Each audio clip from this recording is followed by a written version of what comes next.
Happy Monday. Great to be back from, well, is it great to be back from any vacation? Thanks to Dan for filling in for me last week. What a weekend for Seahawks fans. We learned Friday that Geno Smith would no longer be Seattle's quarterback after the Seahawks shipped him to be with his former coach, Pete Carroll, in Las Vegas for a third-round pick. Then on Saturday, we hear D.K. Metcalf is out of Seattle, moving on to Pittsburgh to be a Steeler. Seattle shored up its defense's long-term plan Sunday by signing Jaron Reed and Ernest Jones to extensions. Then came today. According to the NFL Network's Ian Rappaport and ESPN's Adam Schefter, this morning Seattle had come to terms on a free agent deal with former Viking quarterback Sam Darnold. The agreement is reportedly for 3 years, $110.5 million. Darnold is coming off his best season as a pro, taking the Vikings to the playoffs and a 14-3 regular season record. Seahawks fans, I guess, are just fingers crossed. Well, the Mariners picked up their 6th win in the preseason yesterday with an 8-1 win over the Rockies in Peoria. The Mariner bats broke open a tie game with 6 runs over the final 2 at-bats against Colorado, getting home runs from J.P. Crawford, Jacob Nottingham, and Luis Sweeble in the process. Glove last year as utility man because he does have that versatility. JP into right field. This is shot back and deep and gone. We got a tied ball game on a JP Crawford home run.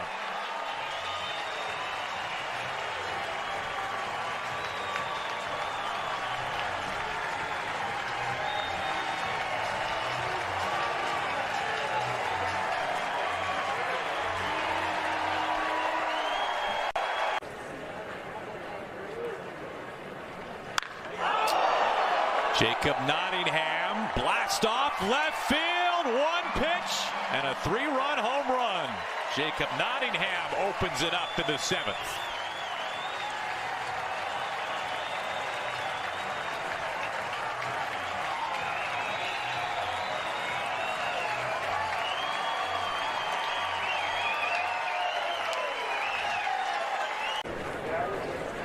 Luis Sweeble batting with 2nd and 3rd. Puts a charge into this. Out towards right center and onto the berm for a 3-run home run. And the Mariners have blown it open.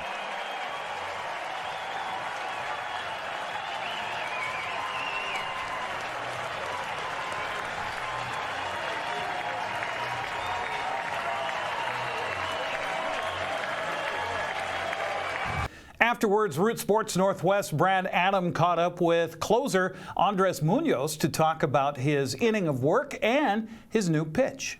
I feel great. You know that I am working in things, I am trying different things, so the important thing for me is feel good. As soon as I don't have any pain, I don't have any discomfort, I am good with the outing. That it's a spring training, is a good time to try different things, so I even try new cleats. So New cleats? New cleats. Okay. Did they help you throw the new changeup? No. All right, new things, cleats, obviously the changeup, the big talk of camp. Tell us the story of the changeup. Did you really see it on Instagram? Yes, I was scrolling down on Instagram and I saw, I don't remember the guy, but they was showing the kick change. And I said, like, it's a good thing to try. It's a spring training, and I just grab it, throw it, and it was good. Obviously, we have a lot of work to do. It's different. When I throw it in games, I feel like a little bit of weird the way that I grab it, but I know with the time it's going to get better. And you threw it about 4 times, you said, that last inning? Yes, I threw it, but they didn't swing at all. I felt it was a good pitches, but you know, I don't like to walk, but I feel really comfortable of how I am right now and how I'm doing. Seattle was back at the Yard today to face the Brewers before a rare day off tomorrow to prepare to play Kansas City Wednesday in Peoria. Well, the Seattle Kraken continue to stumble toward the finish line of another disappointing NHL season. The Kraken fell on the road Sunday to the Washington Capitals 4-2. Shane Wright, Jordan Eberle found the back of the net for the Kraken. Joey Decord stopped 20 of 23 shots. Just not enough. Seattle returns home Wednesday night against Montreal at 7:30 with the game set to be broadcast on King 5 and Kong TV. The Wenatchee Wild are still clinging to life support on the chances of reaching the Western Hockey League playoffs. Over the weekend, they fell at home to Prince George on Friday, but then bounced back on Saturday in Kennewick to pick up an overtime win against the Americans. In the process, the Wild completed a season sweep of Tri-City on their home ice. A shorthanded goal. Back come the Wild with numbers the other way. Over the line, Evan Friesen skating down across. Here's Miles Cooper. Wrist shot scores. Tipped on the way through, just missed at one end, and a power play goal at the other as Wenatchee takes a 1-0 lead. Yeah, it was Cooper able to, or was it Friesen? Going to be Friesen that got the goal on the back door. Wild will win the draw as well. They've dominated in the dot tonight. Reed Andreessen goes over to the right circle. Sean Rios on goal, tipped in. That took all of 7 seconds for the Wild. Second of the game for Evan Friesen. Tri-City's got to stay out of the box. It's 2-0. Well, now go right to it again. How they stack somebody right in front of the net.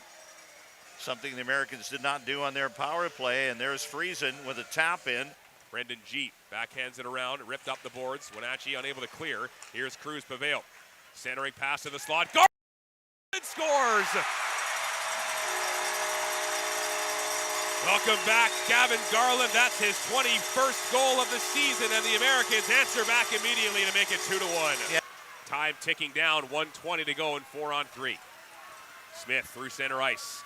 Passes over to Sloan. Sloan rink wide. Here's Wynot skating in. Back to Sloan. Right circle. Up top. Kerr in the trailer. Fires. Stopped by G. Rebound. Curran scores! They finally broken through. A power play goal for Max Curran. His 21st of the season ties the game at 2. Well, you can see that coming. It was a great first shot. Here's Andreessen over to Maddox McHaggerty on left wing. Down the wing, he'll find to the slot. Dawson Seitz scores! Third overtime winner of the year for Seitz, and the Wild do it again. They win all 4 games at the Toyota Center this season. 3-2 the final score. Wild broadcaster Austin Droney will be a guest of Dan Kuntz on Wake Up Wenatchee Valley tomorrow morning to discuss the Wild's playoff positioning and the upcoming games this week, starting Wednesday at Kamloops. Well, prep basketball teams, 6 of which from North Central Washington, brought home some hardware from state basketball tournaments that happened over the weekend in Spokane and in Yakima. Elmira Cooley Heartline boys lost a heartbreaker for the state 1B championship to Lummi Nation on Saturday, 53-50. The final, Warriors take home the second place trophy. On the other side of the curtain, earlier in the day in Spokane, the Waterville Mansfield girls fell to Welpin at 57-46. They take home 5th place. Pateras took 6th after a hard-fought 51-47 loss to Oakesdale.